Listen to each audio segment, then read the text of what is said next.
On today's episode of Anime Afterthought, Tonikawa, Over the Moon for You, Episode 7, Trip. One small step for NASA, but one giant leap for their relationship. If revealing his truest, most heartfelt emotions towards Tsukasa was not enough, so he decided to hit her with some of that big brain power. Yes, if emotions are not enough, let me hit you with some logic. That is such a NASA way of thinking. Honestly, I love this episode. They've been building up this confrontation since Chitose's introduction. I mean, she is the little sis who admires to the point where she loves Tsukasa and is willing to do anything to protect her, to make sure that she is given the life she deserves, or at least one that Chitose thinks is fit for her. Episode 7 picks up right where episode 6 left off, with Chitose attempting to give the newlyweds a dose of that Narita divorce. Yes, honeymooners breaking up is so common, there's an actual phrase for it. When you think about it, that's actually pretty sad. But with every bump in the road, it gave Chitose a slight bit of hope that maybe that this relationship is not what it's cracked up to be. But I'm pretty sure we all know the truth at this point, that these two are in love. So whether it's the simple mistake of NASA forgetting his wallet or taking less than flattering pictures of his wife, it's not enough to dissuade these two when it comes to their relationship. Speaking of relationship though, you can actually tell that these two are starting to rub off on each other. They're so enamored, so captivated by one another that they want to express themselves with their partner. I mean, we see in the bus terminal, when it comes to the simple task of picking food, can turn into an exchange of ideals as NASA earns himself a lecture from Tsukasa. His eating habits before Tsukasa were definitely consistent, to say the least, being that to him culinary perfection is a perpetual hot pot. But seeing how this is our honeymoon, that this trip will never be the same way twice, wouldn't you want to experience something new? Something other than your typical beef bowl you can get at Tokyo? But ever the curious mind, NASA inquires, well, what are you gonna get? With complete confidence in her choice, she proclaims, well, lime udon, of course. It seems to be the regional delicacy, especially of this terminal. A choice that exemplifies her overall outlook, that it's the journey, not the destination. As we see from presentation to taste, that this meal is average at best, but it was the experience of trying new things, even though let down in the end, that gave her that little bit of excitement and joy. And this is where NASA is earning his second strike, offering his own insight in how to imbibe this meal. Maybe you should try the lime, maybe that's how it's eaten. With curiosity piqued, Tsukasa decides to dive in, but in reality, a lime is still a lime after all. Tart and sour as we see her pucker up blushingly. NASA taking this opportunity to sneak some candids in, but of course earning the ire of his wife. But I mean, come on, can you really blame the dude? I mean, Chitose is quick to latch onto this latest development. The newlyweds are now in a fight, but it's easily squashed once NASA offers, you know what, how about this, I'll treat you to some ice cream. Better yet, you can pick whatever you want. And in what in my opinion didn't even amount to an argument, let alone a fight, is easily dismissed. But seeing her makeshift sister, this person that she admires so much, being so easily appeased is enough to call Chitose to action. Confronting Tsukasa, what the hell is wrong with you? Why are you doing this? Why are you here at a bus terminal eating this food? This is not you, you deserve better. With Tsukasa hilariously remarking, I don't know, this melon bread's pretty fucking good. That's not what I mean. But with NASA returning from his potty break, Tsukasa is quick to notice that there is a camera crew gearing up to do a piece at the terminal. But for some mysterious reason, she does not want to be caught on camera. As she takes off with NASA and Chitose and the maids heading in the opposite direction, we get one final statement before the two groups part. Chitose screaming at the tops of her lungs, why him? And that single question completely ensnares NASA. Why me? But there is no point in overthinking it, for Kyoto is our next stop, so it's finally time for NASA to get some sleep, where we see a nice reversal of roles, where he is using his wife as a pillow this time. Waking up the next day, we have finally arrived at our first main stop on our trip. This is Kyoto. Inquiring what Tsukasa wants to do, he is shocked and dismayed at her list of events. Well, I want to try a bakery, a cafe, but most importantly, I want to visit the manga museum. They are in Kyoto, a land of rich and vibrant history. Don't you want to explore? A sentiment he tries to convey through an awkward rap. But I have to say, I gotta give the man props for trying. Unraveling more truth behind his wife, wife, NASA has discovered that she in fact has no interest in history whatsoever. The gloom and doom is written on his face, but of course, Tsukasa, not wanting to upset her husband, decides to placate him. You know what? No, I am interested in history. Let's go ahead and do that shit. Giving us the best shot of this episode. Yes, it is Tsukasa, following a quick undressing session,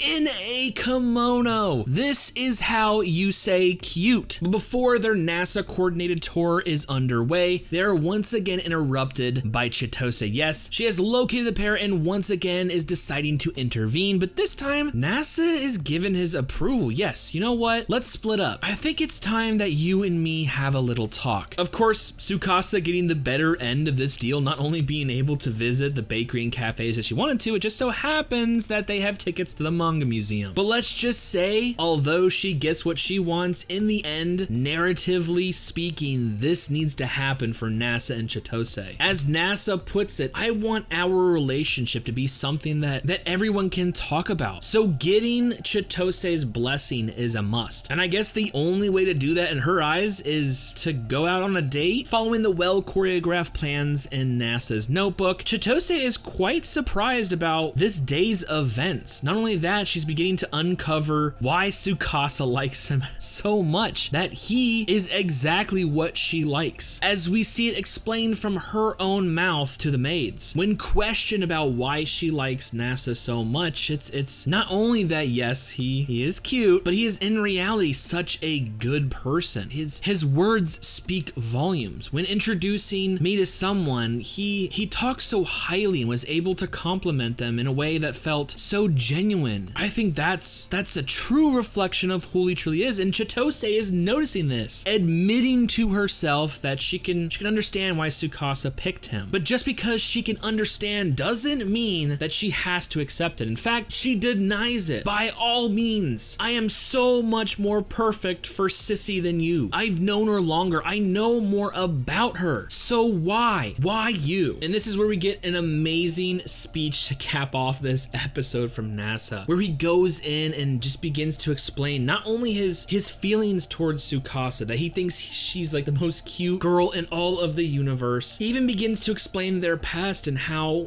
she saved him. Chitose interrupts saying, you know what, she saved me too. But he retorts, I'm not lucky because she saved me. I'm lucky because I met her. But these heartfelt emotions are not enough to dissuade her, so he decides to do it logically. 0.000034. Chitose, visibly confused by this number, NASA begins to explain. This is the Drake equation, a formula originally designed to discover life in the universe, applied to finding one's soulmate, and the likelihood of that resulting in that number. Chitose argues, who cares about fate? It's all about instinct. NASA replies, Bernard's zeta wave function, Einstein's gravitational waves. These men's intuition led them to their theories, but others took it upon themselves to prove them right. And just like them, although I can't express it now, I intend for the rest of my life to prove that our love is real. And in the glimmering effect of the sun, it seems that NASA words have finally reached Chitose. Has he truly gained her approval? For now, I just don't know, but it's definitely a step in the right direction as we see her head back to Tokyo. And thus ends episode 7. We are one quick trip away from Nara, meeting NASA's and Tsukasa's new parents. I gotta say, I fucking love this series so much. Oh my god, so cute. So cute. And I love that just like NASA and Tsukasa, we too are unraveling and we're learning about these characters just as they are. Like,